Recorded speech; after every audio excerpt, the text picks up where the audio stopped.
All right, so the other side of you, where they get a lot of people triggered, the art side, the fashion side, your takes on political issues.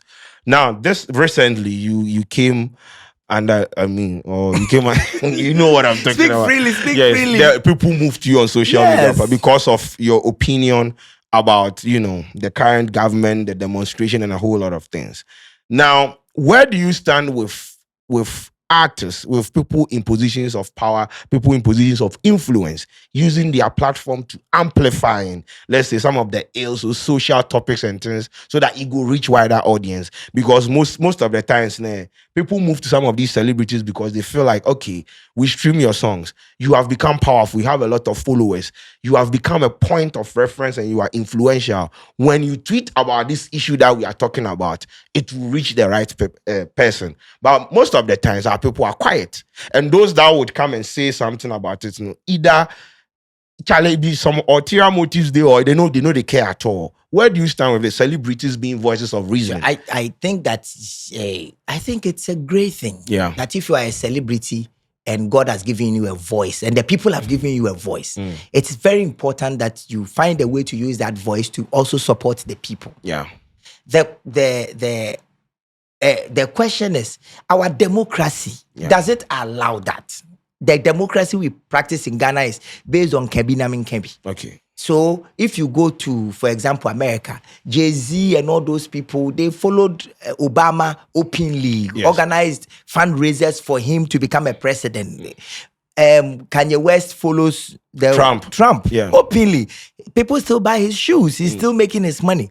But is it the same situation in Ghana? No. If it is not the same situation, why? It's because our democracy is at the level of Kebi Mami Kebi. It should move to Yebina Minyebi. Okay. So if everybody is playing a role and not just everyone is talking. So for example, I personally, I see myself as a developmental advocate. Okay. I don't see myself to be a politician.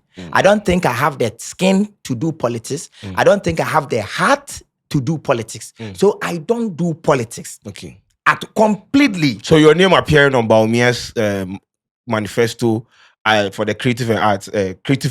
Yes. You being on the committee, What does that make you? That is why I completely wrote a letter to say, no, I won't do it. I completely wrote you are a not letter. Doing it? Not at all. Okay. I am apolitical.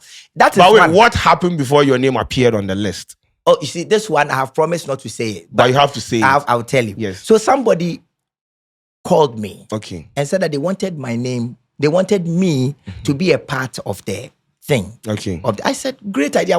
I'd pick my children from school. But even my son was saying, daddy, man, the vice president wants you to be on his team. Daddy, you have made it. It felt really great. Okay. It felt good. Wow. So at what point did you realize that it's not feeling great? It felt great. Okay. Then I know the contracts I've signed with international organizations that feed me.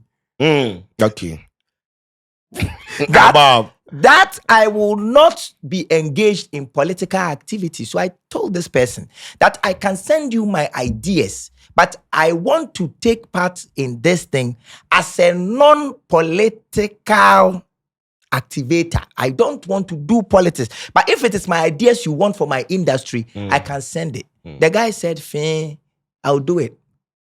Then I called him again a week later. I said, I can give you my ideas, but I do not want to be associated with it. Your name to appear anywhere. Anywhere. And then 3 days later, my name appeared. Okay. So what am I to do? All that I'm supposed to do is to write a letter to say that I had not agreed to do this on my terms as a non-partisan participator. Do you believe in political neutrality? I don't think there's anything as political neutrality. So where do you stand then? So for me, I do not think that either NPP or NDC can help Ghana. So what can help Ghana? I think that it is family that can help Ghana. Because the problem that we have as a people is a problem of the mind. The word development or developmental is the development of the mental. Okay, so let me give you an example. Remember, so recently it was in the news that scholarships that are meant for brilliant but needy students was given to people in positions of power, political leaders, IGPs, this and this and this and that. Where does the development that you are preaching comes in? Because this is basically the system taking what is the bread that is supposed to be given to the needy person and giving it to people where they're in positions of power. So the question that we must ask is, who did that? The answer will be people in positions of politician. Power. So they are the people that we are fighting. That's why I'm saying that as you fight the politician, I've not stopped anyone from fighting politicians. Okay. As you fight politician, train your child not to think like one. Because that is where the solution is. Because the politician was put in power by you and I. We voted them. So they are a representation of what we are. If they are corrupt, we are corrupt. Because no uncorrupt person will put a corrupt person in power. Because we all know that to be able to become an MP, someone who lives in Accra must go to his village and bribe delegates to put him forward, even though the guy that has gone through the mail of becoming an assemblyman, a DCE, because he doesn't have money, the guy with the money will beat that. That's why we all say, let me finish, I beg you. Okay. The guy with the money will beat the guy who's gone through the system that they like.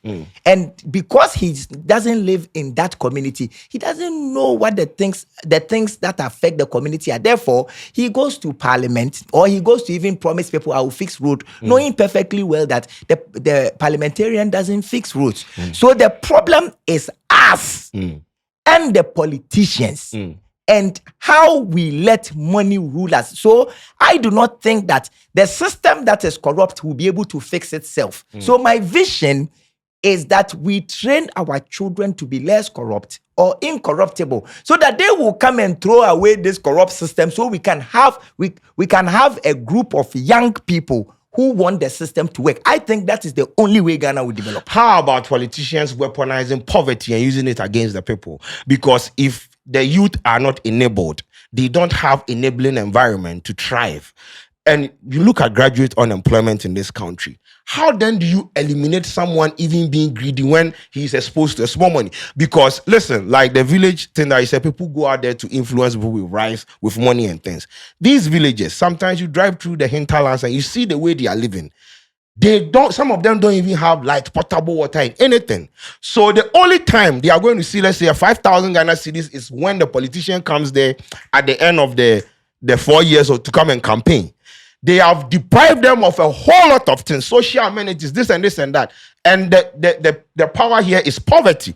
They go out there, they give them t-shirt, rice, and they are happy. They are forgotten about the 4 years. And they prey on this thing and use it against the people. So I understand we have to fix ourselves. But the people in political positions, the onus they lie on them to do a lot. Because look at the scholarship thing. Are you telling me the former IGP of this country no go fit tell in people say, no, my daughter know they need scholarship, give it to somebody in the village?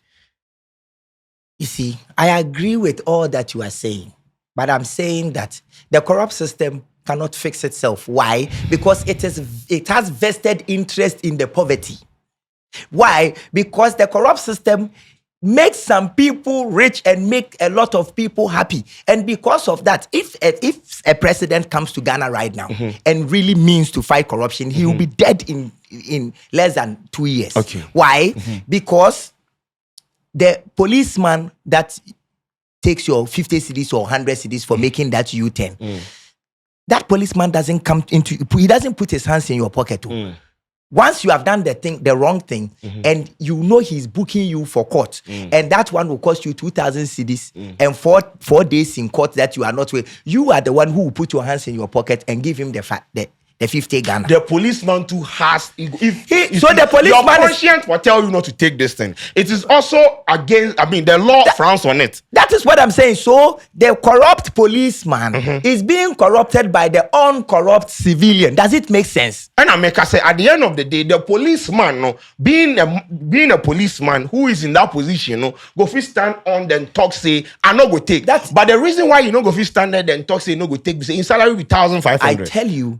I tell you, there were judges here in Ghana who had 2 drivers, 2 policemen, lived in bungalows, who took a ponche and a shower to let a criminal go free. It's not about pay. It's about morality. It's about conscience. And I'm telling you that the system The system will not be fixed by people without conscience. What is the system then? Is it the institution?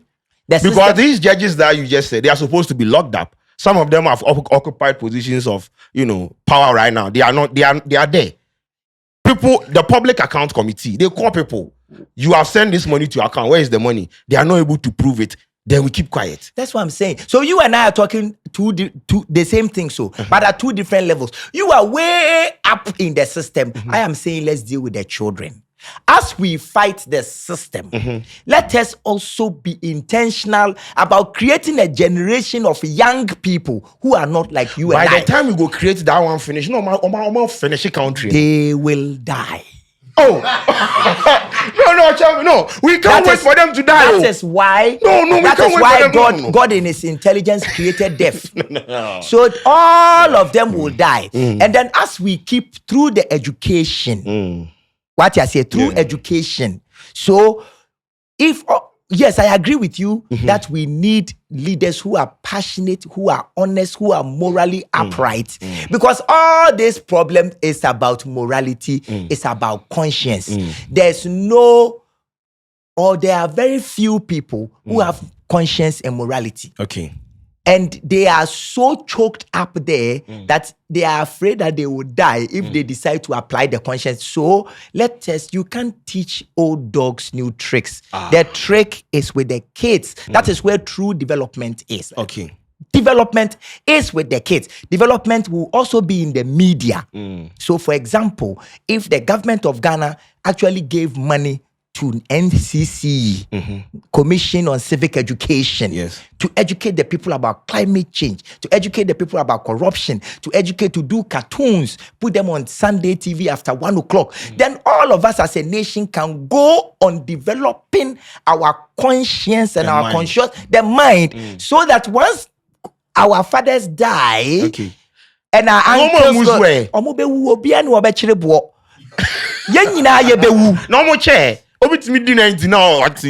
exactly, but still there is a certain young man we tech and we really gone our ministries are what could do it be a branch manager level will be able to stand his ground and say let us finish the contract quickly so that whoever wins the contract must not come and pay us. What I say, we must also, as a people, demonetize our idea, because now the Europeanized concept of get money rich or die trying, it has through the music videos, through lifestyle, through media, gone into young people's heads that at 23 he wants to drive a C-class. Yes, even though he doesn't have a job. So how then do we get people to be able to? What's the word? Gratification. The word is gratification. To lower yes. Say what you say. No, I agree with you that leaders must be accountable, especially accountability today. But the conversation shouldn't be there alone. The conversation should be, whilst we make them accountable through these honest conversations, we should be intentional about making sure our children don't grow up to become like us. Okay. By little things like someone is visiting me, I'm tired. I tell my son, and throw. Exactly. Once he grows up, he will behave like our fathers. What I say, I'm taking my son to go and get a visa, and then I tell him that because he's 14 now, once we go to the American embassy, he must, at 14, I can't do the 2 weeks thing for him. So I go and do a birth certificate that makes him 12. And I tell my son that you are 12 as we go to the American. This child will grow up and take bribes. So we are the ones who are teaching. So it has to start from the homes. Isn't that what we said? Say free fear.